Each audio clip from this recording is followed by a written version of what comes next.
मौसी का सोने का चेन गुम हो गया। बोले जो कान का इयरिंग है लेकिन चेन नहीं है। हंसी। Hello everyone, good evening. कैसे हो सब? उम्मीद के तो सब बढ़िया होंगे और आप सबका फिर से स्वागत है मेरे न्यू व्लॉग में। और लॉन्ग व्लॉग तो अब से रोज अपलोड करती हूँ, बस आप लोग देखते नहीं हो। आप लोग देखना, ढेर सारा प्यार और आशीर्वाद देना। कोशिश करूंगी अच्छी अच्छी वीडियोस बनाने की, क्योंकि आज मैं पूरे दिन का वीडियो बना ही नहीं पाई। घर में बिजली थे ही नहीं और इतनी गर्मी में लॉन्ग व्लॉग बनाने का मन नहीं करता। वैसे बाद में बिजली आ गया 2-3 घंटे बाद और मैं कपड़े समेट के पैकिंग कर रही हूँ। अब धीरे से दिल्ली ट्रांसफर होना पड़ेगा। वहीं से मम्मी पापा भी बुला रही है, मैं नहीं हूँ तो बहुत दिक्कत चल रही है वहाँ, क्योंकि पापा दुकान देते हैं और भाई घर में अकेला रहना पड़ता है उसे। यहाँ से जाने का मेरा बिल्कुल भी मन नहीं कर रहा है, लेकिन जाना तो पड़ेगा ही। वहाँ पे भी बहुत सारे काम होते हैं और मेरी पढ़ाई वगैरह भी वहाँ पे ही है। तभी पीछे से दादी आके मुझे हाथ में आंवला दिया, जो कि उन्होंने घर पे ही बनाया है। मेरे लिए ही रखा था। ये सूखा आंवला इतना खट्टा था, एक पीस मुंह में डालते ही मेरा रिएक्शन कुछ ऐसा था। फिर मैं दोबारा दादी के पास आई और इस डब्बे में भी दादी ऐसे ताक झाक कर रही थी और मैं पूछ रही थी क्या है इसमें। बोला कि उन्होंने ये भी आंवला का डब्बा ही है, मतलब 2-3 आंवला का डब्बा बना के रखा। बुआ तो साफ मना कर रही है, मैं तो कुछ लेके नहीं जाऊंगी। गुड़िया लेके जाएंगे तो उसको दे देना, मेरे लिए मत बांधना। और ये है बुआ का ट्रॉली बैग। दिल्ली से इतना कपड़ा लेके नहीं आया खुद का, और मेरा कपड़ा और बुआ के कपड़े मिला के लाई थी, इसीलिए तब ज्यादा भारी हो रहा था। और इस सोने के कटोरे का भी पैकेजिंग पहले हटाया नहीं था, अब हटा रही है। मैं ही ज्यादा कपड़े ले आई थी अपना वहां से, इसीलिए मेरे लिए एक बुआ ने ब्लू कलर का मतलब ट्रॉली बैग लिया है विशाल मॉल से। उसी बैग में मेरा सारा सामान कपड़ा पैकिंग किया है। और साथ में लड्डू गोपाल के लिए भी एक सोने का चम्मच खरीदा था और उसको भी ट्रॉली बैग में ही डाल दिया। बाकी बुआ और मेरा सारा कपड़ा पैकिंग करके डन हो गया।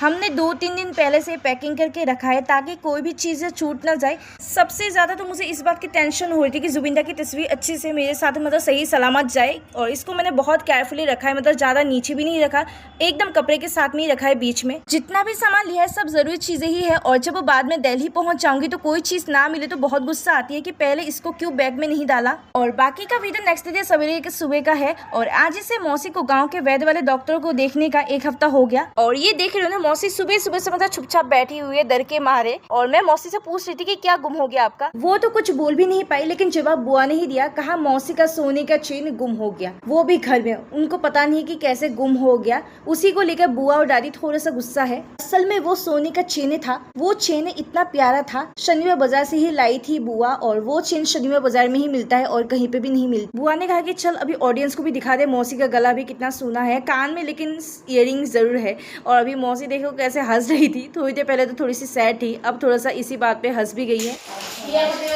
उसके बाद सीधे मैं किचन में आ गई और सोने की चेन गुम होने के चक्कर में घर में मैं तो भूल ही गई थी कि मैंने गैस में मखाना रोस्ट किया था। और मुझे लगा था कि मखाना मतलब घी में डाल के थोड़ा सा रोस्ट करके ऐसे गैस में, लेकिन कल बुआ ने मतलब ऐसे ही तवा में थोड़ा सा मखाना रोस्ट करके दिया और मुझे काफी ज्यादा अच्छा लगा खा के। तो इसीलिए तब से मैंने डिसाइड किया कि अब से मैं मखाना ऐसे ही रोस्ट करके खाऊंगी। और सुबह सुबह मैं लग गई। अब पता नहीं ये दोनों क्या ढूंढे। और मौसी पूछ रही थी कि क्या ढूंढे। बोला कि कल जो मैंने मतलब मार्केट गई थी, बाहर गई थी, वो वाली बैग लिया था ना, पिंक कलर का बैग, वो कहाँ गया। और दादी ये है, देख सकते हो कैसे रहती है, मतलब ये चादर रहती है और ब्लाउज वगैरह कुछ भी नहीं पहनती। गाइस हमारे असम में, हमारे घर में मतलब ऐसे ही रहते हैं दादी। अब आप लोग गलत मत सोच लेना और गलत गलत कमेंट मत करना, क्योंकि अभी दादी बूढ़ी हो गई है और उन्हें जैसे पसंद आता है रहना वैसे ही रही है, इसलिए हम लोग कुछ कहती नहीं हो और घर में ही ऐसे कंफर्टेबल चीज पहन के रहती है। और मुझे लग रहा है कि मतलब ये चेन के चक्कर में मतलब बैग भी गुम होने की संभावना हुई थी। और अभी बुआ मौसी को थोड़ा सा डांट रही है, कह रही थी मौसी थोड़ा सा आंखें खोल के देखती नहीं है, ऊपर ऊपर से देखती है। तो इसी बात को लेकर थोड़ी सी बहस हो गई थी। और ये मैंने चाय बनाई थी, अदरक, तुलसी, सुगंधा, मतलब बहुत सारी चीजें मतलब मिक्स करके जड़ी बूटियों से ये मैं चाय बनाई हूँ। और इस चाय को मतलब दादी, मौसी और बुआ पीती है, मैं बस कभी कभार पीती हूँ, ऐसे मुझे पसंद नहीं है इतना।